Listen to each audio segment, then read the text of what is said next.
Bienvenidos a Entre Libros, Mate y Café, porque la vida entre libros tiene muchas vidas, con Laura Estrada y Javier Estrada.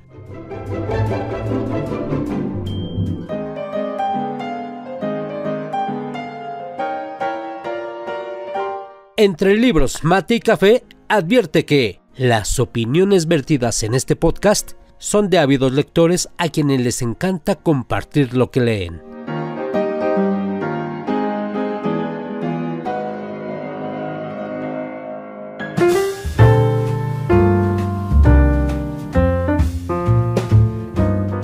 Hola, ¿qué tal? Bienvenidos nuevamente a Entre Libros, Mate y Café. Hoy tenemos un episodio sensacional que no se pueden perder. Tenemos un invitado espectacular de primera línea.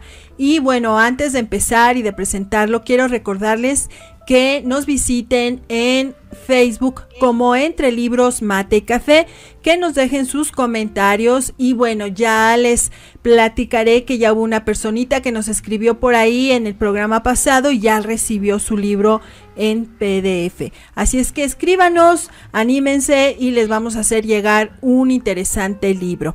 Y bueno, hoy tenemos un episodio en el que vamos a hablar de un mexicano cosmopolita, un mexicano con una gran creatividad, versátil, prolífico y sobre todo pues muy cosmopolita.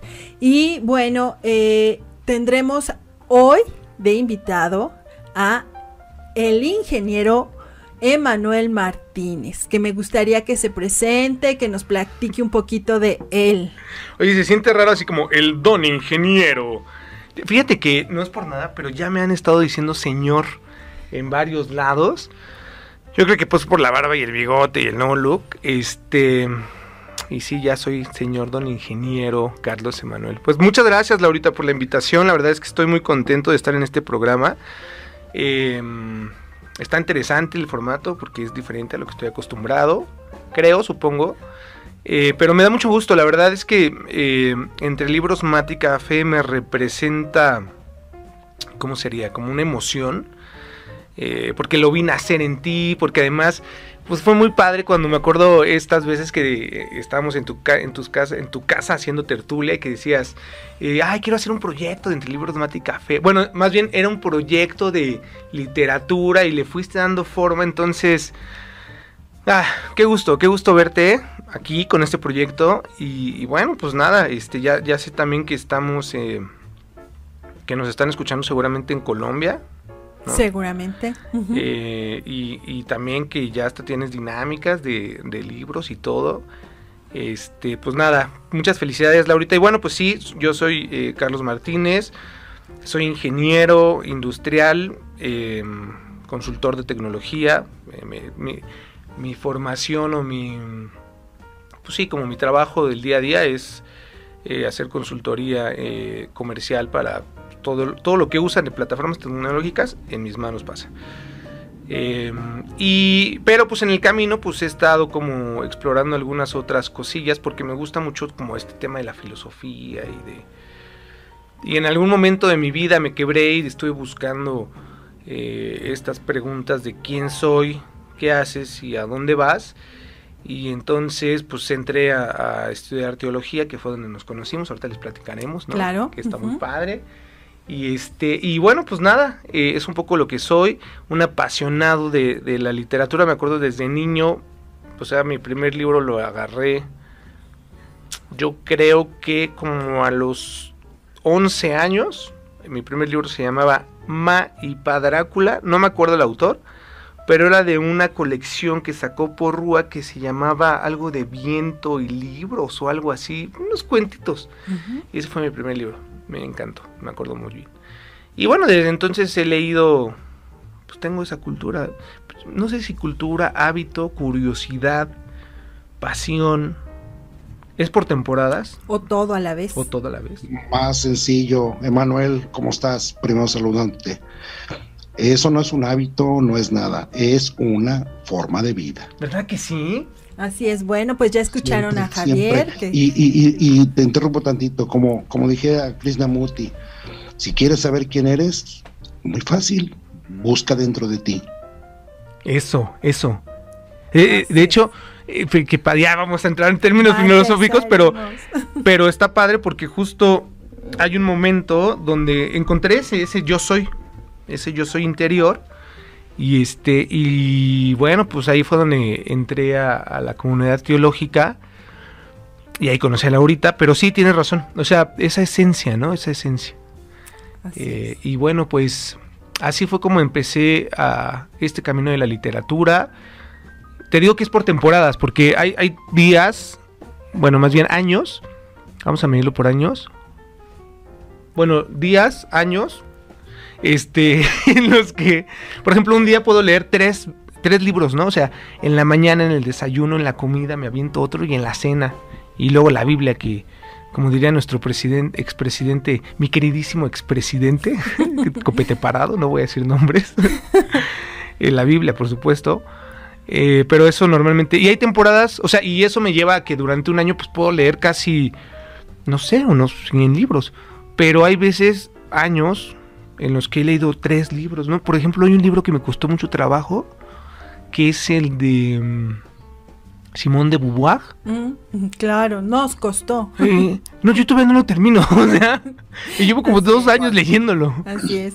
Bueno, y es que aquí dejen comentarles, queridos escuchas, que efectivamente Manuel y yo nos conocimos en la Comunidad Teológica de México estudiando un diplomado de teología, estudios críticos de teología y de género, y bueno, pues sí, de las lecturas obligadas es Simone de Beauvoir, y sí, se nos hizo un poco complicado, denso, pero bueno, pues ahí vamos. Sí, está padre. Y también déjenme les cuento, antes de que entremos en materia, porque si no después se me olvida, que una vez que nos conocimos, nos dimos cuenta que teníamos algo en común, que era el deseo de trabajar, de hacer algo en pro de todo lo que es cuestiones de género, específicamente con mujeres, y empezamos, bueno, Emanuel tenía ya un grupo de mujeres con las que venía trabajando algunas cuestiones, y entonces pues yo ahí me anexé, él me aceptó en el grupo, y después empezamos a trabajarlo de manera conjunta, una experiencia maravillosa, porque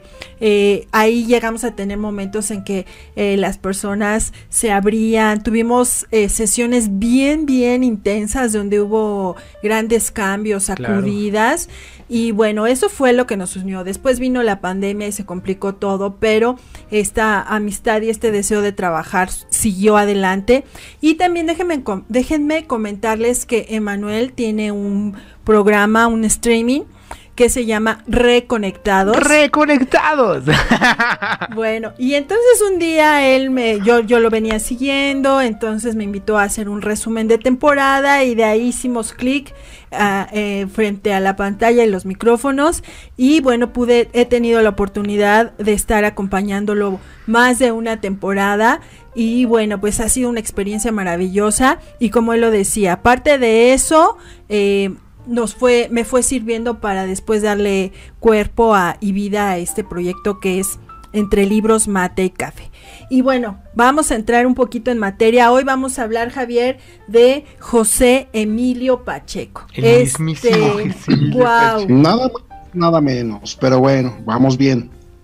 Así es, y bueno, yo les decía que es un escritor versátil, porque bueno, hizo muchas cosas, desde poesía hasta teatro, en fin, tantas cosas que surgieron de la pluma de José Emilio Pacheco, y creo que es un mexicano muy cosmopolita y muy contemporáneo además. O sea, creo que la lectura de sus libros es muy sencilla, es muy fácil, y la podemos identificar, sobre todo los de estas generaciones.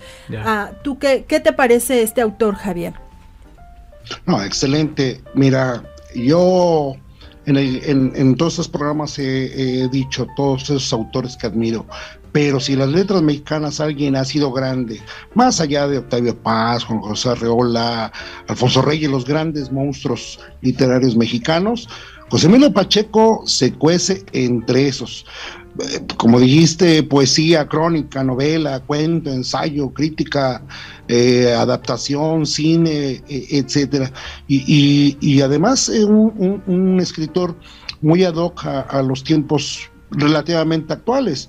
No olvidemos que él viene de esa generación de los 50, del medio siglo, esa generación donde se abren las puertas a poder escribir y describir lo que pasa en el día a día en una ciudad tan cosmopolita como esa, como es la Ciudad de México, contemporánea de Sergio Pitol, de Salvador Elizondo, de Carlos Monsiváis, y además es un excelente traductor. Me gusta la escritura de José Emilio Pacheco, porque es esta escritura fantástica, sin tanto rebuscamiento, muy sencillita de leer, accesible, y además porque se nutrió de los grandes, de Julio Verne, de Rubén Darío, de Amado Nervo, y de Borges, por supuesto, y nada más, nada menos que el gran palabrista mexicano Alfonso Reyes.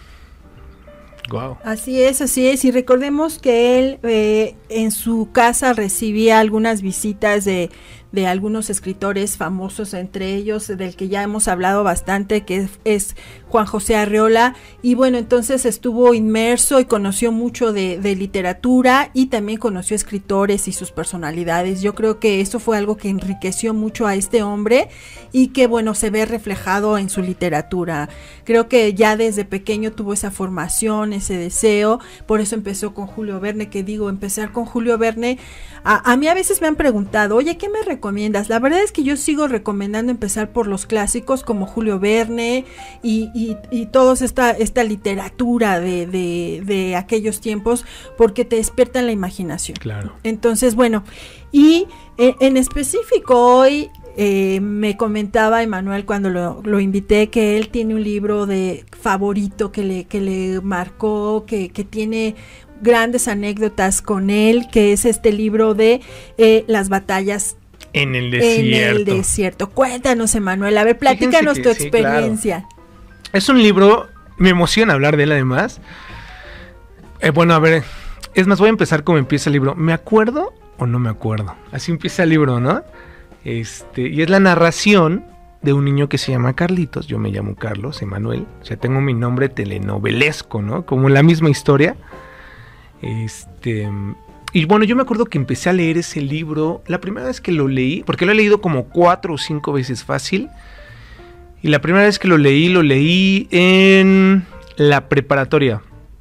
Tenía una maestra, gran literata, me encantaba, además era mi tutora, que se llamaba Olga, me acuerdo muy bien, perfectamente de ella.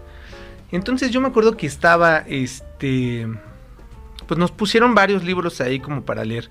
El de Chin Chin el Teporocho, que la verdad es que a mí no me gustó, ni que, no sé, no era como para mí. Yo sí, bueno, eso es algo que me gustaría comentarles. Yo soy todavía de esas personas, no sé si todavía o más bien de las actuales, como sea, no importa. Y hasta voy a decir algo que teológicamente estaré pecando, pero siento que los libros te hablan, ¿sabes? Claro. O sea, claro. Yo soy de esas personas que me acuerdo que me perdía en las calles del centro, ahí en Donceles. Que por cierto hay otro libro que me gusta mucho, que es el de Aura, que habla de esa calle justo. Carlos Fuentes, ¿no? Y entonces hay unas librerías ahí que, pues, las del viejo. Y entonces yo iba caminando, me gustaba mucho ir caminar por ahí y sentir esa como vibra de que el libro te llama. No sé, es una babosada lo que les estoy diciendo, pero así lo sentí. Entonces agarraba el libro y decía, 50 pesos, 20 pesos, y así mi libro. Y entonces así me encontré Batallas en el Desierto, que me habían dejado de leer en la prepa la maestra Olga. Entonces pues, lo empiezo a leer y literal es me acuerdo, no me acuerdo. Para mí el centro histórico de la Ciudad de México pues es muy representativo. Es más, hablo del centro y en mi cabeza ya está el organillero. Claro. Los danzantes. Ya sabes. Los danzantes, los claro. Los y yo ya estoy, o sea, si tú me hablas del centro, yo ya estoy en ese momento, cierro los ojos y con el libro de José Emilio Pacheco en las manos, Batallas en el Desierto, y yo estoy en ese momento sentado en el atrio de la Torre Latino, o sea, que es el que está, un parquecito que está al lado, que de pronto lo usa el Museo de Franz Mayer para hacer algunas exhibiciones de escultura, y yo estoy sentado ahí en ese momento, o sea, te estoy contando eso y en este momento estoy sentado ahí viendo ese libro, ¿no? O sea, leyendo ese libro. Ese libro debe tener como 10 capítulos nomás, es muy cortito. Sí, es corto. 9 me parece. 9, sí, seguro. Y bueno, a ver, les voy a platicar un poco de lo que narra, así rápido. Sí, de adelante, lo que me acuerdo. adelante. Y ahorita lo vamos como desglosando, ¿no? Entonces es Carlitos que se enamora de la mamá de su mejor amigo Jim. Y además, Carlitos, pues, él era hijo de un señor que tenía una fábrica de jabón. Pero una fábrica de jabón de las que en ese momento México hacía jabón, ¿no? Y entonces su papá se empieza a ver, no me acuerdo cómo se llama su papá, pero su papá se empieza a ver en este problema de que de pronto nos van a comprar la fábrica a una empresa muy grande, ¿no? De jabones que viene de los americanos, ¿no? Entonces Carlitos, para esto, pues él vivía aquí por la colonia Doctores, y pues él iba a una de las escuelas de los niños popis, ¿no? Que se oía en ese entonces, que era, pues no me acuerdo el nombre de la escuela, pero ahí entonces pues él era como de clase media y iba en una escuela de clase alta. Para esto era el menor de los hermanos, ha de haber tenido, creo si no mal recuerdo, tenía 10 años. Entonces Carlitos se empieza a juntar con un cuate cuando... qué bonita historia. Se empieza a juntar con un amigo que se llamaba Jim en el recreo, jugando unas batallas entre moros y cristianos, ¿no? Entonces Carlitos de pronto era moro o podría ser cristiano y decían, ya no hay moros en la costa, ¿no? Entonces se ponían a jugar estas batallas que yo me acuerdo cuando yo era niño que jugaba. Yo iba en un colegio que se llamaba el Colegio Carolingio, con un patio chiquito, que el patio debe haber tenido 3 metros de ancho. Imagínate, Javier, 3 metros de ancho es una recámara, por unos 15 de largo, y ahí jugábamos a través de una bugambilia, y para nosotros era todo un desierto de ¿Jugaban a los apretados o qué? ¿Mandé? Jugaban a los apretados. A los apretados jugábamos seguramente, pero jugábamos justo estas peleas como de guerra, ¿no? Así que te aventabas las bolitas de papel y la guerra de mochilas, puras jaladas así, ¿no? Sí. Entonces cuando yo estaba leyendo ese libro en la prepa, pues para mí me remontaba a esas historias donde estaba con mis amigos jugando. Y tenía un amigo después en la secundaria que me parece, o sea, cuando yo leí a Jim, era mi amigo Mauricio de la secundaria, un cuate medio bajito, gordito, ojos claros, verdes, chistoso, un buen amigo. Ya no le hablo, pero bueno, quién sabe, Mauricio va a andar por ahí. Y entonces pues todas estas como vamos a poner como proyecciones de mi vida en el libro a través de toda la historia, como se va desenvolviendo, es increíble.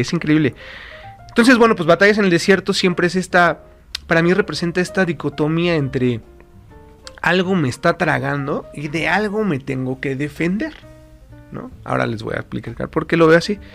Finalmente, Carlitos, lo que pasa es que en estas batallas en el desierto que jugaba moros y cristianos con sus amigos, va a la casa de Jimmy, que lo invita a comer hot cakes, ¿no? Es más, los voy a decir más españolizado, los hot cakes, ¿no? Uh-huh. Y unos sándwiches, ¿no? Para leer los cómics y los juguetes del Spider-Man, ¿no? Así con este acento españolizado, ¿no? Y bueno, pues nada, ahí conoce a Mariana, que es una mujer galante, ¿no? Amante de uno de los guardias de seguridad, de uno de los... alguien del gobierno del presidente política de ese momento. O sea, ni siquiera era así del presidente o del gobernador, sino era del presidente, un achichincle, de su achichincle, entiéndase achichincle como ayudante, ¿sí? Como el siguiente y el siguiente y el siguiente, y este cuate tenía el poder suficiente como para poder tener amante, ¿no? Claro. Y pagarle los viajes a Mariana para irse a Estados Unidos, o él mismo iba a Estados Unidos y regresaba, y de ahí le traía a Jimmy, que supongo que era su papá, no lo sé. Era su padrastro. Era su padrastro. Pues todos estos juguetes, ¿no? Entonces, pues nada, pues él se enamora de Mariana y le dice a Mariana, oye, pues un día se sale de la escuela porque ya no aguanta la ansiedad, va con Mariana y le dice, oye, estoy enamorado de ti. Y pues ella, yo me imagino que en su maternidad y en su ternura, pues así como, ay, sí, ¿no? Bueno, pero para esta, o sea, te describe una escena que a los 13 años, o sea, yo no les voy a contar qué pasó, ¿no? Pero es una escena donde ella se está bañando y está en bata y todo esto, ¿no? Y Y pues nada, le confiesa el amor. Pues él se va a su casa y luego se saca de onda. Todo, su papá y su hermano dice, oye, pero qué onda, y su hermano todavía le dice, ya te estás masturbando, qué onda, ¿no? Y pues Carlitos no sabía nada de eso, o sea, por Dios, es un niño de 10 años, ¿no? Describe que también se encuentra a su amigo vendiendo chicles, a otro amigo que tenía en el... O sea, hay toda una historia que ahorita me gustaría profundizar en eso, pero finalmente lo que sucede es que después va a buscar a Mariana, ajá, a su departamento en la Roma, y Mariana ya no existe. Ahí, párale, para que no nos spoilees el final. Mejor invitamos a la gente a que lo lea y descubra qué pasó. ¿De eso se trata esto? Sí, okay. Claro. Ya no les voy a contar más, pero... Ok, bueno, a ver, ahora, algo que me gustaría como comentarles para dejarlo en la mesa y que lo vayamos platicando es... Digo, fuera de todo lo que significa en mi vida y cómo me proyecté en ese libro, también para mí me representa, les decía, este devorador. ¿Por qué?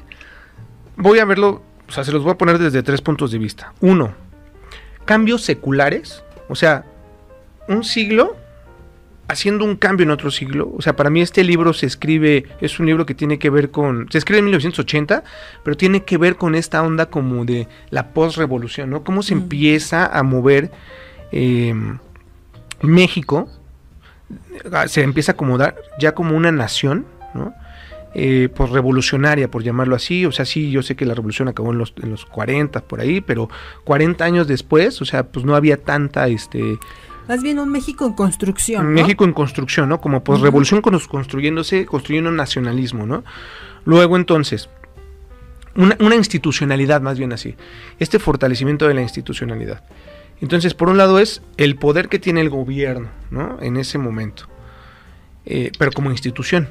Luego el presidente alemán, justo ese era el presidente alemán el que está ahí. Es luego, correcto. Otra cosa que me llama mucho la atención es este devorador, cómo es la globalización y la modernidad tragándose, pues literal se ve en la empresa del papá de Carlitos, ¿no? O sea, al final pues, se la compran y bueno, ya no se los voy a spoilear, pero es este americanismo que hoy, por ejemplo, si yo quiero hablar en una junta o en una reunión de negocios, tengo que hablar con muchos anglicismos, ¿no? Claro. O sea, yo no digo en una junta, pues vamos a tener un tema y tenemos que resolverlo así, no. Yo tengo que decir, vamos a empezar a implementar un solving para ver cómo trabajar los issues, ¿no? O sea, güey, estamos hablando, o sea, ¿no? O sea, claro.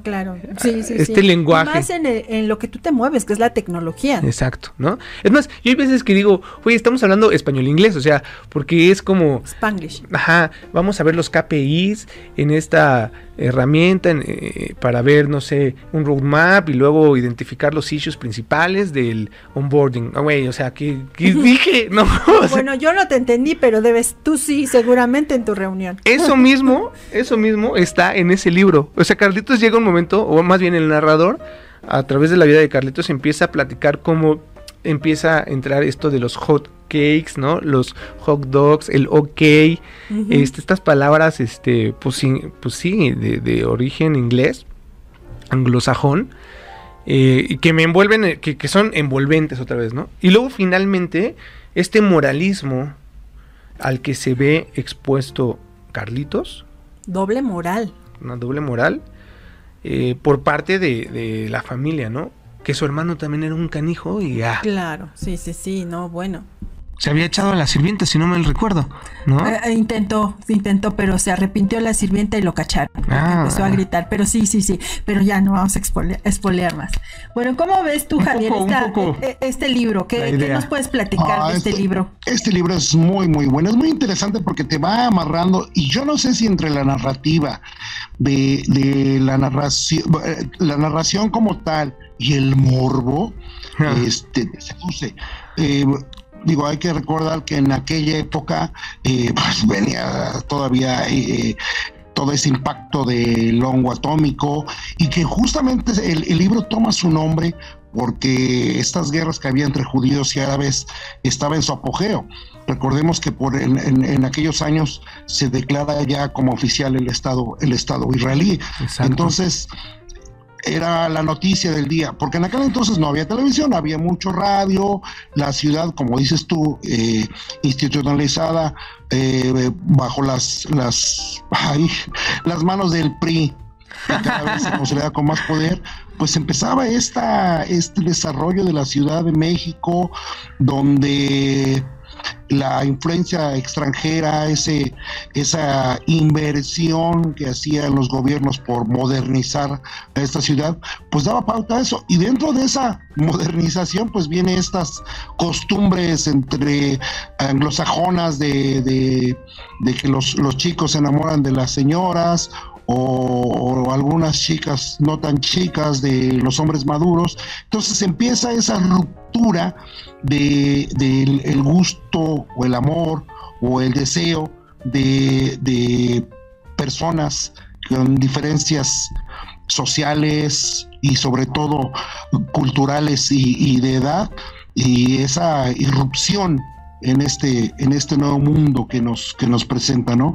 A mí me parece que esta es una de esas novelas que es atemporal. Ese es un punto muy interesante.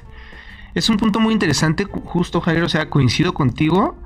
Ahora, y por eso quería platicar también de este libro con ustedes, porque si bien es cierto, es un libro que a mí, Batallas en el Desierto, Café Tacuba y la película que ahorita nos vas a comentar, Lauris, o sea, están en mi espalda. Yo veo el mundo, o sea, estamos voy a decir la fecha, ¿puedo decir la fecha? Claro. Sí, estamos a 17 de mayo, son las 7:45 de la tarde, y el clima es de... no, nada, pero... El tráfico, bueno. Pero lo cierto es que 24 grados con lluvias. Pero lo cierto es que ahorita voltea a ver al Medio Oriente y se están agarrando otra vez los israelitas y los palestinos.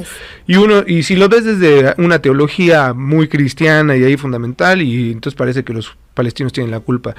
O sea, ahí hay todo un tema de discusión, ¿no? Si volteas a ver a México, estamos hablando ahorita del mundo tecnológico donde yo estoy involucrado. ¿Y qué pasa? Bueno, pues nos sigue absorbiendo Estados Unidos con toda su tecnología. De hecho, hoy las fábricas, hoy ya no es una fábrica de jabón, ¿no? Y comprada por una AAA de jabón, ¿no? Sino hoy más bien es una empresa mexicana, no sé, hablemos... O una armadora. O una armadora. O lo que sería también la maquila. Maquila, absorbida por el monstruo tecnológico de Estados Unidos, ¿no? Porque de ahí viene la tecnología, no viene de Europa, viene de... Y claro, la moda y más bien este imperialismo, estamos en el siglo XXI, está bien, ¿no? 21.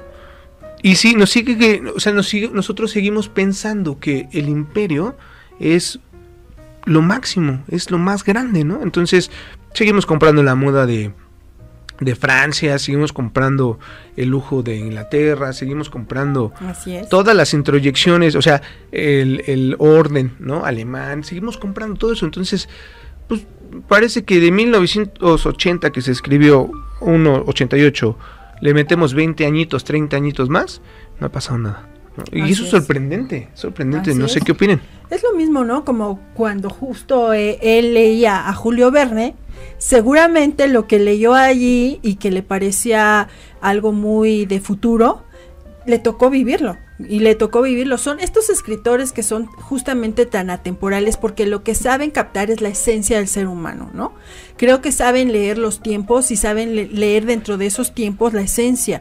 Y entonces, como muchas veces olvidamos la historia, porque solemos olvidarnos de la historia, por eso repetimos una y otra vez estas situaciones culturales, políticas, económicas incluso, ¿no? Entonces creo que es una de las cosas que tiene este escritor.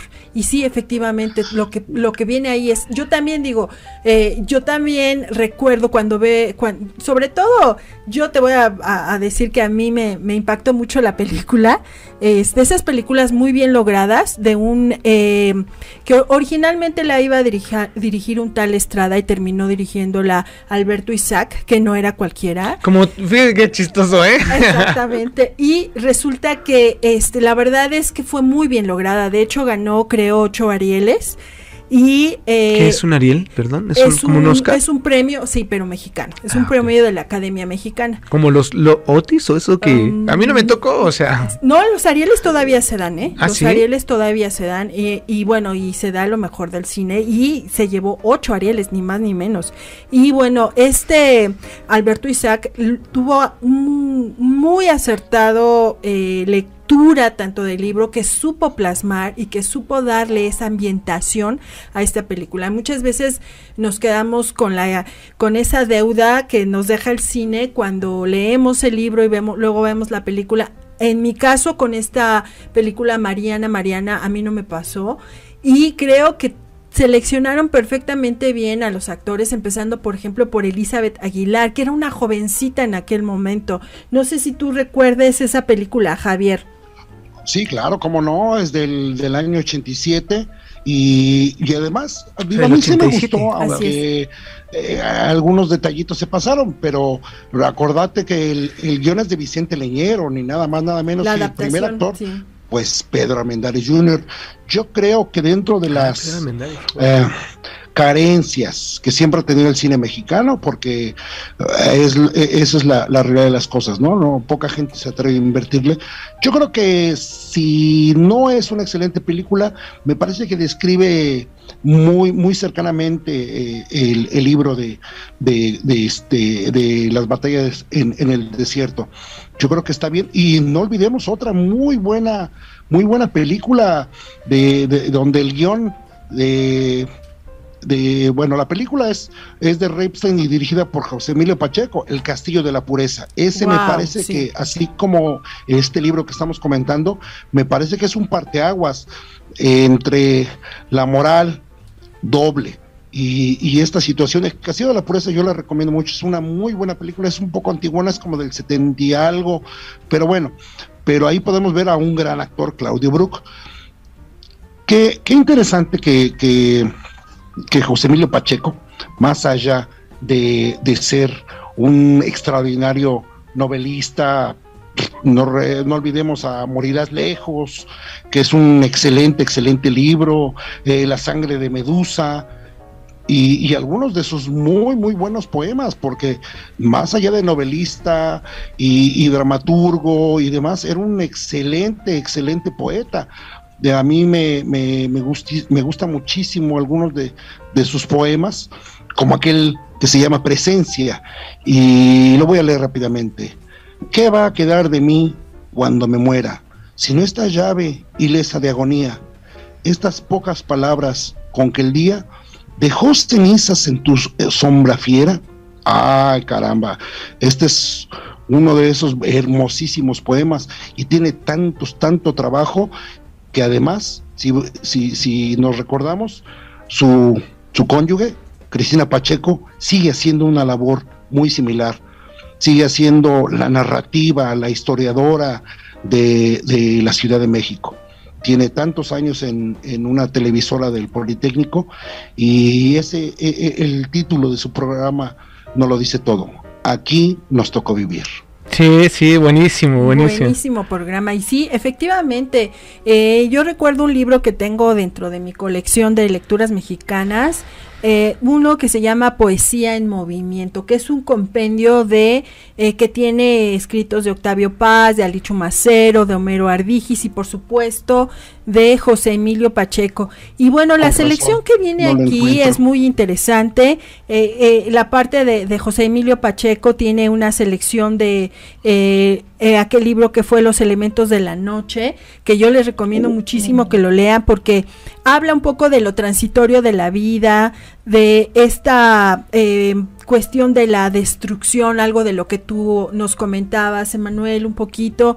Creo que esta transitoriedad, pero que al mismo tiempo se repite una y otra vez, entonces es algo que yo les recomiendo muchísimo. Lean Los Elementos de la Noche. La verdad es que todo lo que él describe, lo que va narrando ahí, nos hace reflexionar muchísimo y nos presenta una visión, pues justamente de esto, ¿no? Creo que el planteamiento de la vida a veces nos trae algunas situaciones, y lo último que pensamos es en lo transitorio. Normalmente pensamos que tenemos vida para mucho tiempo y resulta que no. Fíjate que en el libro de Batallas en el Desierto, es que me encanta ese libro porque además es ver la vida desde un niño, o sea, es ver toda la complejidad del mundo desde Carlitos, ¿no? Entonces, ahorita que estás hablando de estas cosas crueles, hay una parte donde dice, lo que más odio, y Carlitos está diciendo, dice, lo que más odio, la crueldad con la gente y con los animales, la violencia, los gritos, la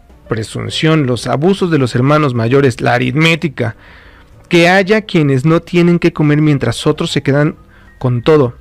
Encontrar dientes de ajo en el arroz, en los guisados, que ponen a los árboles, que ponen a los árboles o los destruyan. Ver qué tienen en el pan a la basura. O sea, es tan chistoso que sí, o sea, tiene toda esta apertura para ver pues las maldades en el mundo, pero es que los ajos en el arroz es lo peor y cuando más los masticas, o sea, es que... Claro, es la cosmovisión de un escritor a través de la mirada de un niño. Sí, mira, alguna vez, y vos te acordarás, Laura, hubo una obra de teatro, La muerte accidental de un anárquico, La muerte accidental de un anarquista, y coincidí con Cristina y José Emilio, y tocamos un poquito este tema, y es donde inicia esa crítica a los gobiernos, esa crítica férrea de despilfarro del gobierno existente. Empiezan el país a llenarse de dinero por el petróleo, y precisamente decían ellos una crítica a este despilfarro cuando había comunidades que ni siquiera agua tenían, electricidad. Yo creo que es uno de estos también críticos de los gobiernos, a lo mejor no tan frontal, pero sí muy persuasivo en la forma en que lo maneja, ¿no? Y una novela muy similar a la que estamos describiendo es El principio del placer.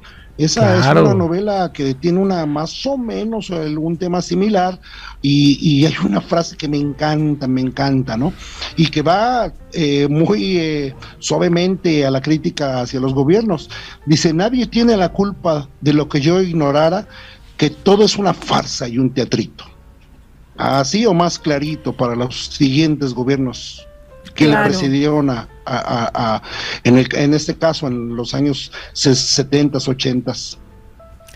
Claro, a mí me encanta el estilo de este escritor porque justamente sabe hacer una crítica política y una crítica social, pero en específico en este libro, desde esta cosmovisión, desde la visión de un niño, creo que me parece algo muy bien logrado, porque efectivamente hace que nos identifiquemos, ¿no? Ahora, algo que les quiero compartir, ¿no? Supongo, ya casi nos tenemos que ir, creo, ¿no? Todavía nos falta un poquitín. Pero mira, yo en este camino de lo que les decía, ¿no? O sea, el por qué entré a estudiar teología, donde te conocí, Laurita, que fue un placer, pero más bien, o sea, yo entré ahí, ¿por qué? Porque me estaba construyendo, ¿no? Y algo que he aprendido a través del camino de la espiritualidad es a romper mis miedos, ¿no? O sea, hay un versículo en la Biblia que es algo que me abandera mucho, que es Josué 1:9, y dice, no temas ni desmayes, porque yo, tu Dios, o yo, el Señor, o la versión que le quieras leer, estaré contigo en donde quiera que vayas, ¿no? Y les quiero dejar esta parte que es muy mía, donde entonces Carlitos, imagínate, ¿no? Lee ese versículo, ese es un imaginario, y les voy a leer estos 3 textos del libro. El impulso de ir a su encuentro se mezclaba a la sensación de molestia y ridículo. ¡Qué estupidez meterme en un lío que puede haber evitado con solo resistirme a mi imbécil declaración de amor! Tarde para arrepentirme, hice lo que debía. El otro párrafo sería... pero ¿por qué tienen que pegarle etiquetas a todo? O sea, ¿por qué no se dan cuenta de que simplemente se enamora uno de alguien y ya? ¿Ustedes nunca se han enamorado de alguien o de nadie? Me estremecí. El siguiente verso sería: me estremecí, no la besé. No dije nada, bajé corriendo las escaleras. En vez de regresar a clases, caminé hasta Insurgentes. Después llegué en una confusión total a mi casa. Pretexté que estaba enfermo y me quedé acostado. no se lee así, o sea, yo agarré varios párrafos, pero para mí esto abandera un poco mi vida, ¿sabes? Es como todas esas veces que he estado enamorado, no de una persona, sino de querer hacer algo, enamorado de la vida, de querer encontrar un trabajo, de querer irme a vivir a Mérida, ¿no? De querer viajar, de querer hacer una u otra cosa, y por el miedo, o sea, que nadie se ha enamorado y no lo ha intentado, entonces por el miedo propio, por el miedo al ridículo, por el miedo al fracaso, no lo haces. Y culmina para mí este texto cuando dice: me estremecí, no la besé, no dije nada, pero bajé las escaleras, fui, se lo declaré, lo hice, ¿no? Claro. Y ahí se construye una gran historia, ¿no? O sea, sí, en medio de un mundo dicotómico, desigualdad, guerras en Palestina, guerras en Israel, un Estados Unidos absorbente, una modernidad que no te deja, moralismos, bla, bla, bla, bla, bla, la vida se abre paso a través del valor, ¿no? A través del esforzarse y ser valiente. A mí me gusta hablar mucho de eso, ¿no? De no tener miedo, o sea, finalmente Dios va a estar contigo, como estuvo con Carlitos, para declararse el Somor a Mariana, ¿no? Claro. ¿No sé?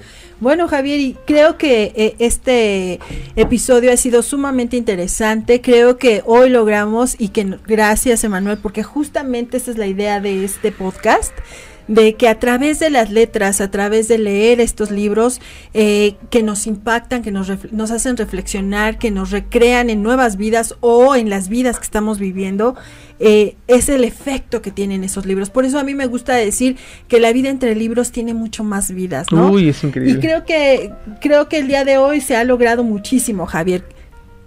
¿Qué opinas, Javier? Sí, por supuesto. A mí me fascina y esta etapa madura de intelectualmente hablando de José Emilio Pacheco, veo ya esa influencia de la poesía española, de Cernuda, algunos motivos, símbolos de Borges, de Villaurrutia, de Paz, que obviamente el haber convivido con ellos siempre dejaron influencia. Y me vino ahorita que dices lo del miedo. Alguien dijo alguna vez, y si no, pues lo digo yo, a partir del miedo es de donde se crece, no hay más. Si vences el miedo, puedes vencer cualquier cosa. El miedo solamente está en ti, y ese miedo tenés que tener los argumentos para ver hacia adentro y vencerlo. Solamente así podrás crecer, podrás aprender y podrás afrontar. Así es, bueno. Y así es como llegaste aquí, Laurita. Eso está bien padre. Todo lo que estás haciendo me sorprende, te felicito. Gracias. Y bueno, debo decir, y digo, no es que porque él esté aquí, pero creo que en algún momento se cruzaron nuestros caminos, Dios nos permitió juntarnos porque había mucho que hacer, mucho que explorar. Ahora tú vas rumbo a Mérida, yo voy a otros rumbos, pero creo que hay algo que nos ha enlazado y que ya no se va a romper, y seguiremos seguramente, nos seguiremos viendo en este camino. Sí, y seguro. Seguiremos leyendo muchísimo. Yo espero leerte y que tú me leas también pronto. Seguro que sí. O que vamos a generar algo ahí, algo que se titule Reconectados o algo por el estilo. Pero bueno, hoy muchísimas gracias, Javier, muchas gracias Manuel por haber estado aquí en estos momentos, y les recuerdo a las personas que nos están escuchando que nos busquen en Facebook como Entre Libros, Mate y Café. Déjenos sus comentarios, platíquenos sus anécdotas y no dejen por favor de seguirnos todos los miércoles. Y les recuerdo que esto sale desde Switch Podcaster, que es todo este equipo técnico que nos apoya para que se haga una realidad este podcast. Y bueno, los esperamos en la siguiente, y no olviden que la vida entre libros tiene muchas más vidas. Gracias, Emanuel. Gracias, Javier. Gracias, Laurita. Un gusto, Javier. Gracias, Emanuel, gusto en saludarte nuevamente, y pues allí seguimos en contacto. Qué lástima, cada vez se me hacen más cortitos los programas, hay tanto que hablar de José Emilio Pacheco, pero bueno, ya será en otra ocasión. Gracias a todos, y esperemos que este pequeño introducción al mundo de José Emilio Pacheco les inspire para que lo sigan. Muy bien, muchísimas gracias. Cuídense. Hasta gracias, pronto. Bye.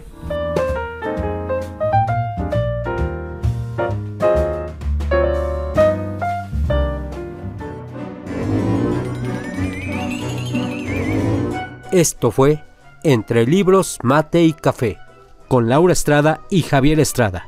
Gracias por estar con nosotros. Hasta la próxima.